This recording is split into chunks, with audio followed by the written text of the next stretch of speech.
Okay, so this video is going to be a response video to Mary Goff's videos in which she compares familicide statistics to Chris Watts to see whether or not there are similarities in the archetypes of those who we know commit those types of crimes and Chris Watts.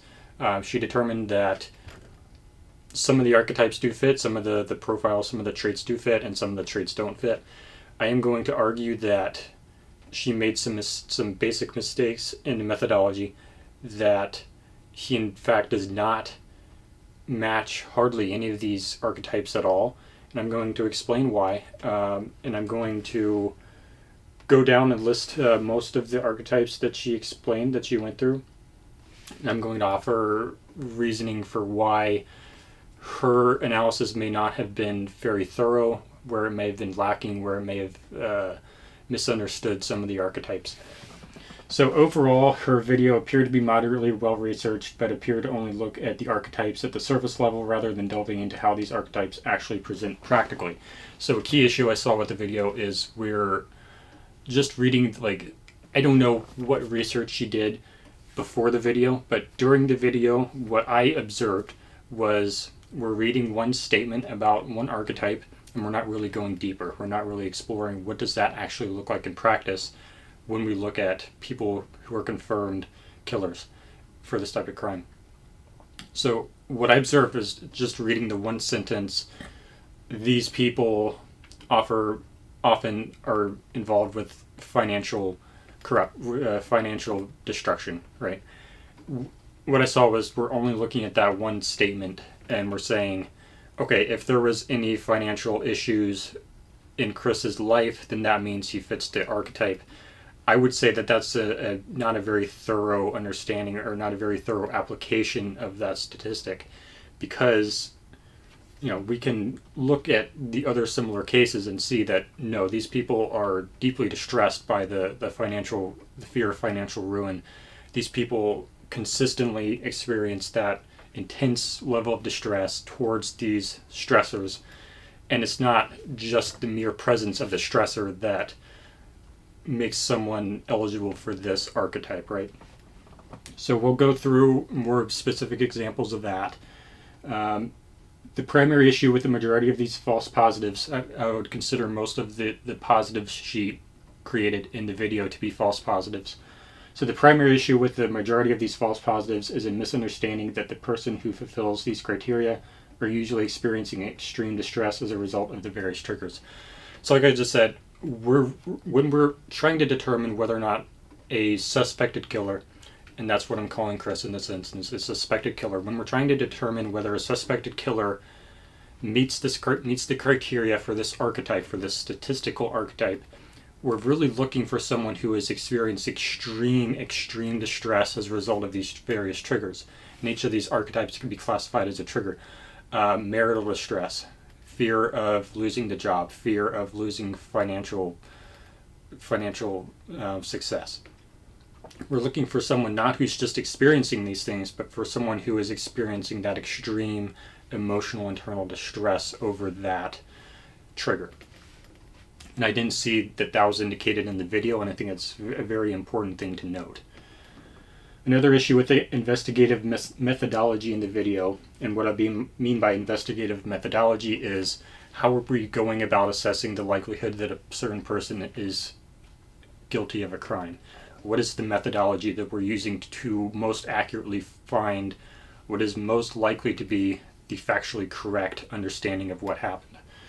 An issue with the investigative methodology in the video that I watched from Mary Goff is the failure to apply the same models to other suspects rather than only the primary suspect, Chris Watts.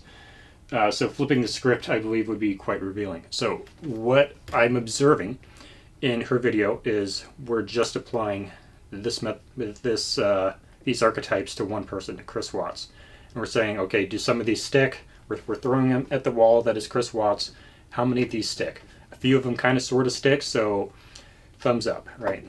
That's not great because we have another person in the room when the crime was committed, right? We have two fully capable adults who we know were in that house that night. And by fully capable, I mean they were physically capable of inflicting serious bodily damage to the children, physically. And what we need to think about is psychologically who was more likely to commit this crime. So instead of saying, okay, throwing all this stuff at the wall of Chris Watts, how much of it sticks, what I think is better is to throw everything in all directions. Maybe not in all directions, maybe not at everyone, but at least at Shanann, to see how much of this stuff sticks on the wall that is Shanann. And I've seen this pattern, the pattern of this, what I call a mistake, many times in many videos, which is kind of unfortunate, I think. Because when you do flip the script, it is quite revealing. So the first archetype that I'm going to respond to from Mary's video is family separation. So in Mary's video, she's alleging that the fact that Chris's family was on the verge of separation, of the divorce, because of that impending divorce, he meets the criteria for the archetype of the familicide perpetrator who is experiencing some kind of familial separation.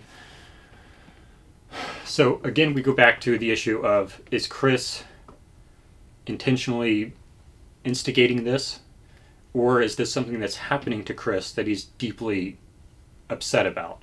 And it's very clearly the former, where Chris is initiating this. He has full control over this. This is according to his plan. He wants to do this. He wants to be with Nichol Kessinger. So it's reasonable to conclude that he is not being distressed by this. Now, the other component of this is the children, all right? If Chris divorces Shanann and the judge gives the children to Shanann exclusively, then Chris would obviously have a lack of children. But here's the thing. What we know about Chris during this time is that he has become emotionally detached from the children. He is deep in limerence with Nichol Kessinger. That's all he cares about. He is completely infatuated with her, and he is repeatedly, consistently showing no affection at all to the children. So, in my opinion, it is illogical to conclude then that he meets this criteria. It is illogical to conclude, based on that evidence, that he is so upset at the possibility of losing his children that he's going to kill them, because if I can't have them, no one can. That doesn't seem very, very logical to me, given that he was so detached from his family at the time. And what we're really looking for here is someone who is extremely attached to their family, not detached, attached, who is vocally experiencing extreme distress towards the specific idea of losing access to children. So that's not what we see when we look at Chris. And that's why I reject the idea that he meets the criteria for this archetype. Yeah, so when we're looking for evidence of familicide pathology, we're looking for someone who has no other option than to kill.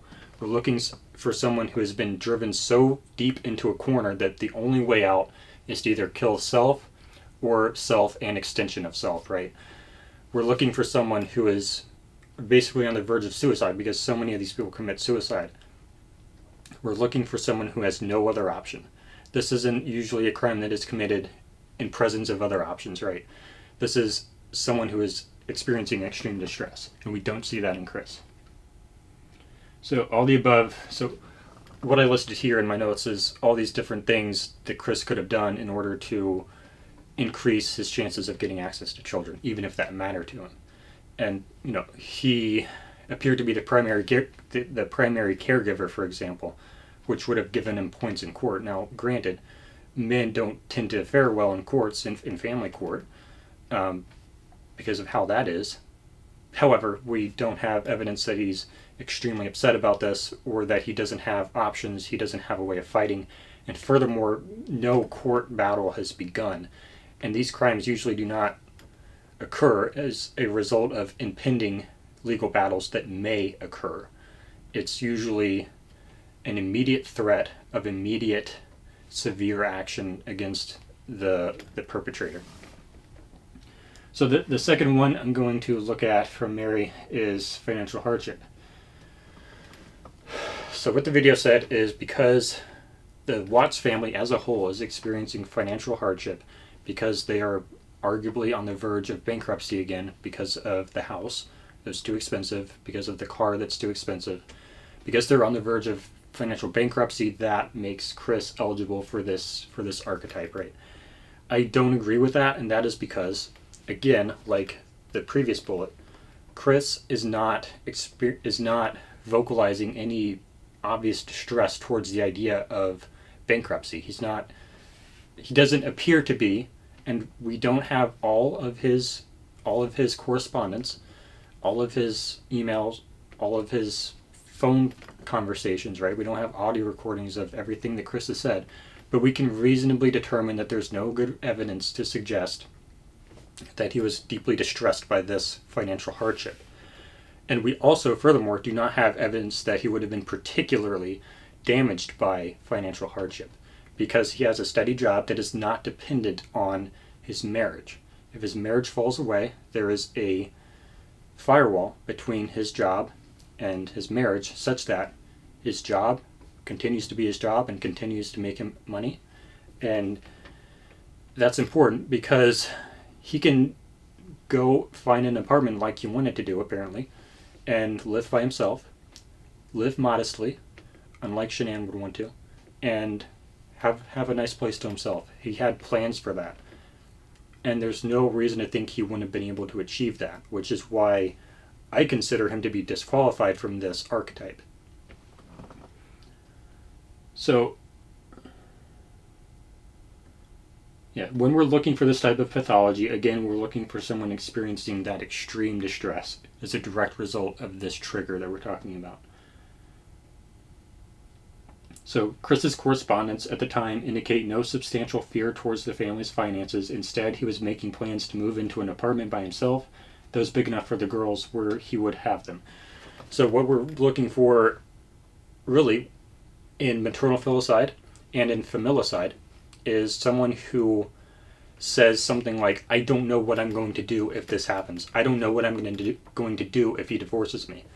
That's what we're looking for. We're looking for someone with no other options, someone who's completely backed into a corner.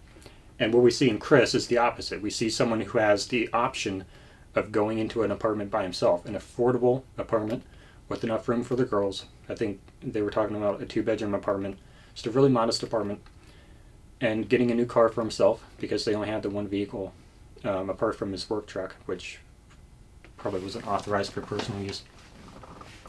But yeah, the important thing is he had options other than killing. He had the option to divorce. He had the option to go off and live by himself modestly with room for the girls. So we don't see that in Chris.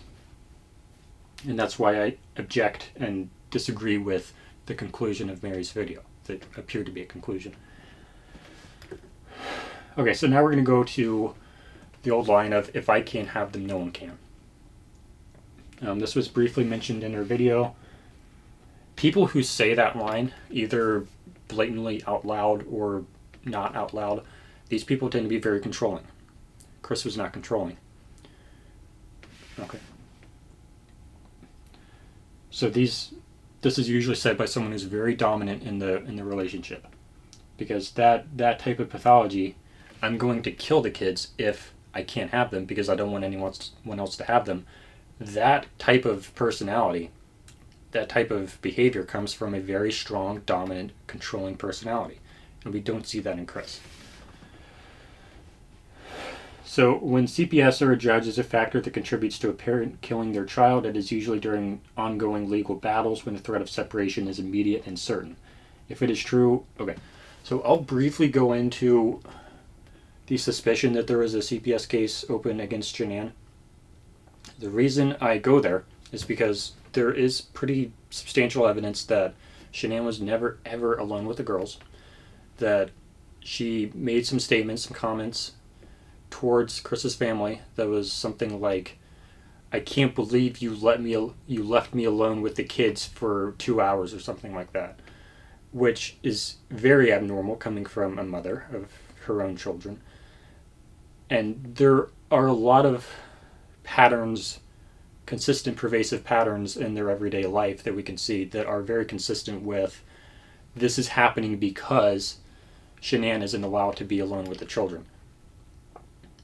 And, I'm about to do my Shanann video, my Shanann psychological analysis video, where I'll delve deeper into this, but there are other factors such as the children's physical health at certain times in their lives that were consistent with, I'm not going to name it, but some of the conditions that people have alleged that would be automatic reason to involve CPS against her. So the reason I bring that up isn't to allege that that is true, but to say what we're looking for to meet this criteria, to say this person committed this familicide or this maternal filicide because if I can't have them, no one can, or because of this threat of immediate separation from kids. When we're looking to meet that criteria, we're looking for an example like Shanann. If Chris divorces Shanann, this CPS case against Shanann means that Shanann will have no access to the children, or very, very little access to the children immediately, as soon as the divorce happens. That's what we're looking for. That's the instant, immediate threat of complete termination of contact with children. We're not looking for, oh no, we might have to go to court. We might have to split 50-50. We're not looking for that. We're looking for threat of immediate separation. That is what triggers familicide. Not, oh no, we're going to have to do 50-50, or oh no, we're going to have to go to court and I might lose. That's not what triggers familicide. So she goes into the anonomic archetype, which is when you lose a job as a result of something happening, and then because you lost the job, because you lost your means of providing financial support for your family, because your ego is so dependent on your job and you lose your job, then that causes you to have feelings of familicide, to have thoughts of wanting to harm your family. As Mary pointed out, that is not consistent with Chris in this case. However, I will point out, as I will begin to do now, that when you flip the script and start applying some of these things to Shanann, once you start throwing some of these things at the wall that is Shanann, you start seeing, okay, this doesn't fit Chris, but it does fit Shanann, because Shanann would have basically lost her job at Lavelle Thrive marketing for that MLM if she got a divorce, because her job with that company was largely dependent on the public image that she showed to the world. And it was a deeply personal image that would have been severely fractured by a divorce in the family, in her immediate family. She would have lost her house. She probably would have lost her car. She would have lost everything. She probably would have had to move to North Carolina because there's a text message saying, I can't afford to live in Colorado without Chris. So we know that her life would have been over. Her life as she knew it would have been over.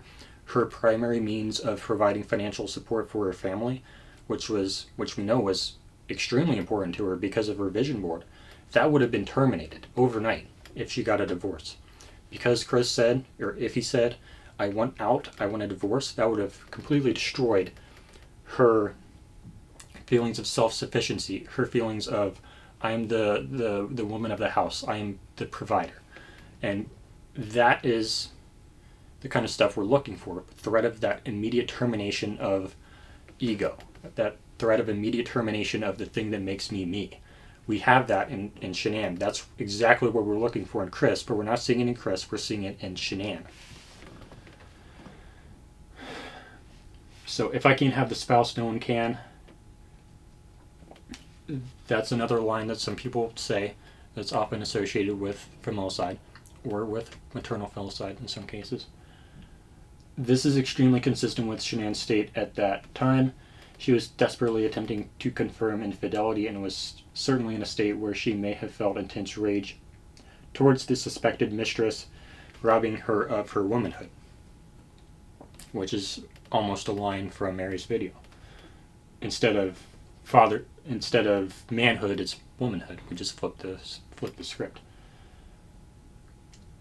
Mary makes a point about Chris not having depression. I think she was agnostic towards that, and I just want to comment that I don't think there's any evidence of depression, because limerence and depression are pretty incompatible. You don't expect someone to be down in the dumps in depression, certainly not in clinical depression, and also be experiencing limerence.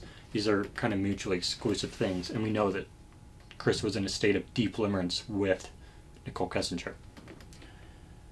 Unstable employment, we don't see it with Chris, but we do see an immediate threat of loss of employment to Shanann in the event of an affair, or specifically in the event of a divorce. Okay, so now we're going to get to the paper that she cites at the end of her FAMILICIDE video. She cites a paper, I think she said it's from 1989, that says some things that I don't think are consistent with other things that I've read that are more contemporary. So in the field of psychology and in most academic fields, a really important thing that you need to look at when you're finding research, when you're citing papers, is the date. When was this research published? The difference between something that was published last year and something that was published 4 years ago is not trivial. It's very important. So when I'm looking at a document, or when I'm now looking at it, when she's reading it off her screen, that makes claims that appear to me to be severely inconsistent with what I've read from contemporary sources, and when that document is from 1989, I am suspicious that this claim may not be consistent with the field at this time. So that's what I'll say about that. If she can provide a citation for that, I would be interested in looking at that document. But the research I've done with contemporary sources conflict with that severely. The claims it's making are just not supported by any evidence that I'm aware of.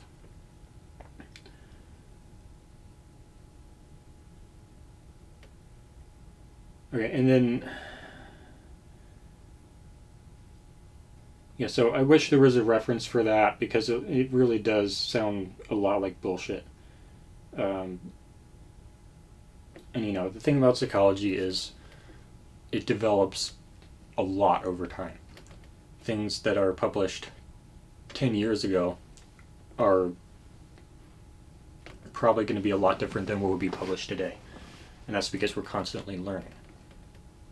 We're constantly getting better research methods, right? We're constantly getting access to more and more information. So she mentioned the bystander effect. She said that in this paper, apparently it said that people who commit familicide feel like they're outside of their own body. They report it as if they were an innocent bystander while the event was happening. I don't think it's fair to use this as evidence that Chris Watts is guilty of familicide, which appeared to be an indirect intent of invoking that for the reason it was offered. I would say that bystander effect, that dissociation, if you will, is just dissociation. When someone is experiencing or even directly contributing to an intensely traumatic event, regardless of animosity, regardless of whether it's immoral or moral, it's very normal to feel outside, that feeling of out-of-body experience, right? That depersonalization, that dissociation, right? So I don't think that's material in this at all whatsoever, because it's just a part of human psychology that really has no bearing on malice or on these statistics, really. In general, I object to the idea of taking like a phrase here in this paper, a phrase in that paper, and saying, oh, look, I've cherry-picked this out, and this appears to be consistent with this case. I prefer a much more thorough analysis that doesn't just take phrase here, phrase there, that supports what I want to hear. But everyone's different. There's a line in there, a separate identity outside themselves, talking about the anger that, I don't know what that's supposed to mean. It kind of sounds like word salad to me. The Chris Coleman case, really quickly. I've researched that case. On the outside, it does appear to be fairly consistent with the Chris Watts case, as most people understand the Chris Watts case. But there are quite a few dissimilarities as well. You have a completely different psychological profile, and you have a lot of things that were not consistent with the Chris Watts case. With he was doing this for practical reasons, because I think if he was found to be in an affair, he would have lost his job, because he was like the security guard for some religious speaker or something. And his behavior surrounding the crime was extremely inconsistent with Chris Watts. There's an extremely clear pattern of premeditation, and he actively and deliberately and boldly attempted to frame some unspecified figure as the true killer, which is very inconsistent with Chris Watts' behavior. And there were other psychological dissimilarities as well that were quite material, in my opinion, in determining, okay, does this Chris Coleman case verify that the story that people believe about Chris Watts has a basis in reality? And my position is that it doesn't, because the statistics tell us otherwise.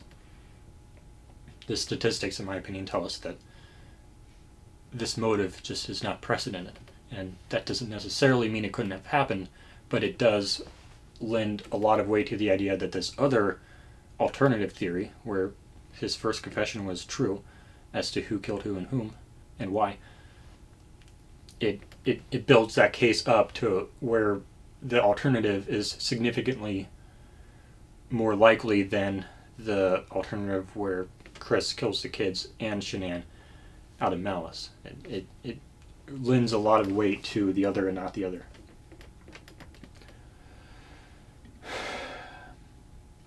Yeah, there's a line in there about replacing wife with another partner.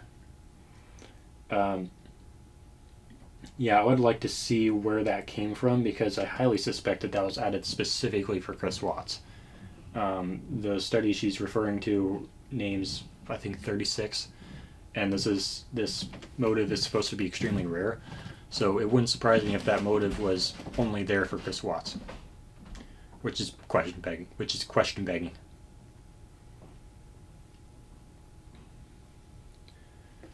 Okay, and then the traits listed at the end of the video where she does her Jeopardy song these are very typical cluster B personality disorder traits.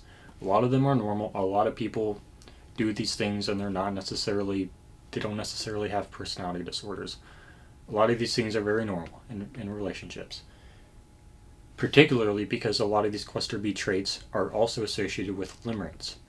And I'm not sure exactly how one would draw the line between, is this behavior cluster B or is this behavior limerence? Because we know that Chris and Nichol Kessinger were deep in limerence, and limerence creates a lot of the same cluster B traits that cluster B does. So because we have such limited information about Nichol Kessinger and that relationship, I don't think it's wise to draw a line in the sand and say, okay, this behavior is because of cluster B, and this lends credence to the idea that Nichol Kessinger played a malicious role in the crimes, and no, this is just typical limerence that is extremely common in basically any affair. And then at the end here, I'll briefly talk about another video that Mary Goff made about, I think it was entitled, "Do I Think Shanann Killed the Kids?" Her conclusion in that video is, no, I don't think Shanann killed the kids. That's her conclusion in that video, I believe. And the reason she gave was because Nichol Kessinger dumped Chris immediately once the triple homicide case came up, because she didn't stick with him, that means that Nichol Kessinger believed that Chris killed everyone. So therefore, because Nichol Kessinger believes that he killed everyone, he must have killed everyone, because she must have been in on it. I don't agree with that at all. I think that's extremely not great investigation work, because it's very loose. Like, there's not a lot of it's very weak. It's not evidence based really.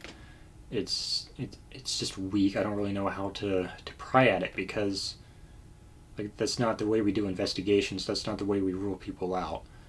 Like, we can't make these very confident assertions about what this person would have done as a result of this triple homicide case. You know, I don't feel comfortable making such confident assertions, especially when we're talking about, is this person guilty of something that he should spend the rest of his life in prison for? I don't think it's wise or really competent even to rule out their only legal confession story that's admissible in court simply because someone dumped them as a result of the triple homicide case. And, you know, an important factor to consider here is, one, Nichol Kessinger and Chris were deep in limerence. They were in a limerent affair, a deeply infatuated affair. And limerence is very shallow. It can be turned off and on at the slightest provocation. A really good way of completely shutting down limerence overnight is being associated with a triple homicide case. When all the media companies are saying that your lover murdered his entire family, whether you know what really happened or not, that's going to, well, necessarily, but it has a very strong probability of switching off that limerence, just like that. And because that limerence is so shallow, because it's so artificial, it's not out of the question at all to consider, maybe we don't know exactly how someone would actually respond in that situation. Maybe we don't know. Maybe this isn't really the greatest way of ruling out a suspect. I just don't think that's very thorough at all. Yeah, it's not great. So that's where I'll leave it for now. I am working on another video, a very long video. It could probably be up to 2 hours, on a psychological analysis for Shanann, like I did for Chris. But there is a lot of work yet to be done on that video, so I'm not sure when that's going to come out. But thanks for watching.